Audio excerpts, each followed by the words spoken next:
Imagine a summer with less clutter, more money, and zero buyer's remorse. I have learned that what you don't bring home is the real key to peace. In this video, I'm going to show you 4 things not to buy this summer so you can save cash, keep your space clutter-free, and enjoy a calm and peaceful season. Let me paint a scene for us.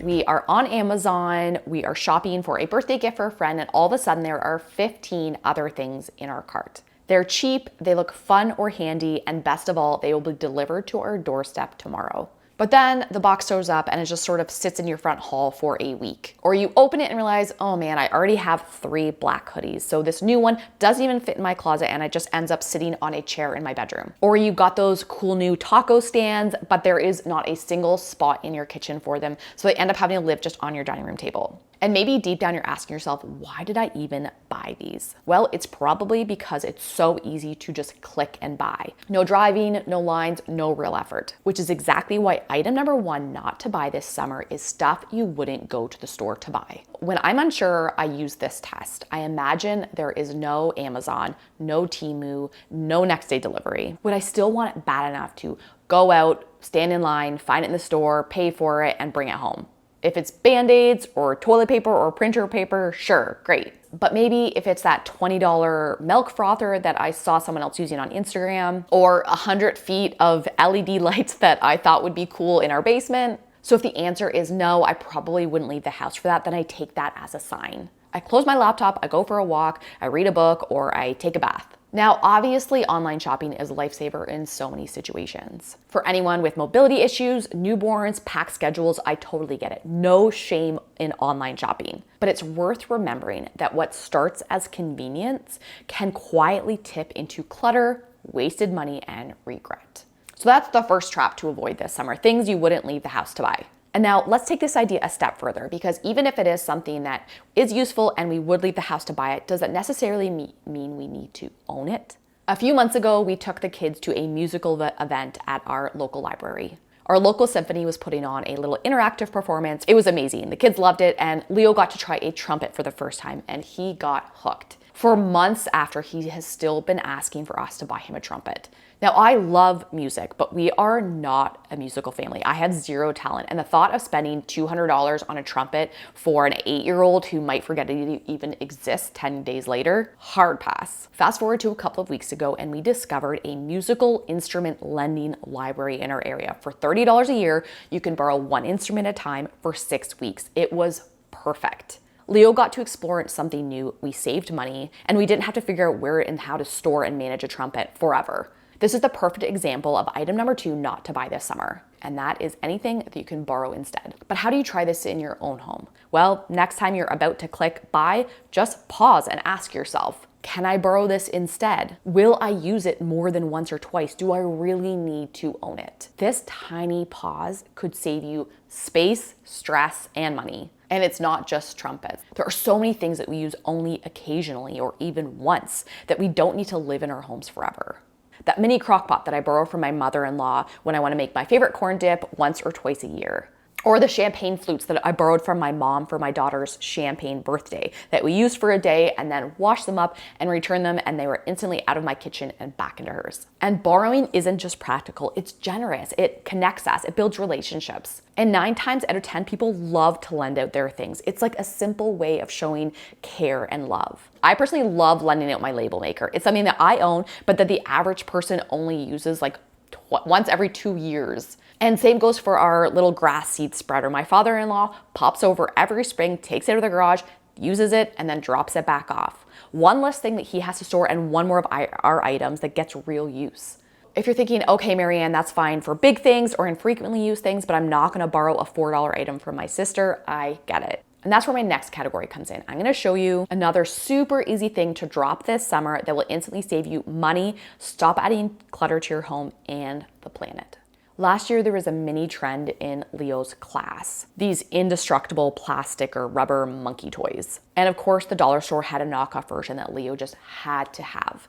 He went on and on about it until one day, both kids were begging me, why can't we get one? And without even thinking, I just blurted out, because it's gonna be garbage in less than a year. And honestly, that one off the cuff line has become one of my favorite new shopping rules. If I can already picture something broken, forgotten, or tossed in the trash before next summer, it's probably not worth bringing into our house today. That's stuff that looks fun or seasonal or like such a good deal, but deep down we know it's not built to last and probably won't be loved long enough to matter. And these are usually the items that quietly clutter up our homes.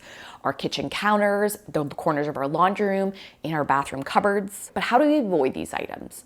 It's the same strategy as before. We simply pause for 1 second and ask, how likely is this to end up in the junk drawer or on the basement floor or in somebody's closet before it just becomes trash? If you're thinking this is gonna last a decade or become a family favorite, amazing, let's do it. But if you're already picturing something tossed in the donation bin or into the garbage before next spring, maybe it's a pass.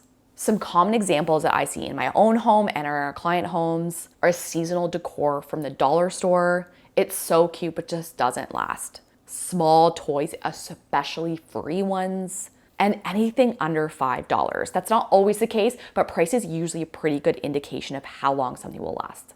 So that is our third category. Let's skip stuff that's just gonna end up being trash. Now, let's look at that from the opposite angle because sometimes it's the items that do stick around that really weigh us down.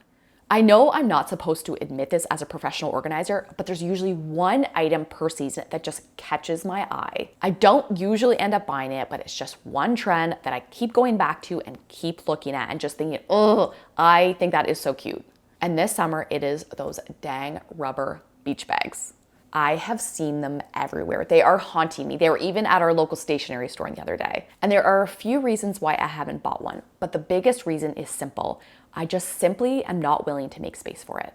And that brings us to category 4 of items not to buy this summer, and that is items we are just not willing to make space for. So how do you know? Well, you simply pause and consider it. And I know this sounds really easy and simple, but it does take some practice. When we bring a new item into our house, we always have to make space for it. And usually that means by letting go of something else. So I've thought about the beach bag and here is what I realized.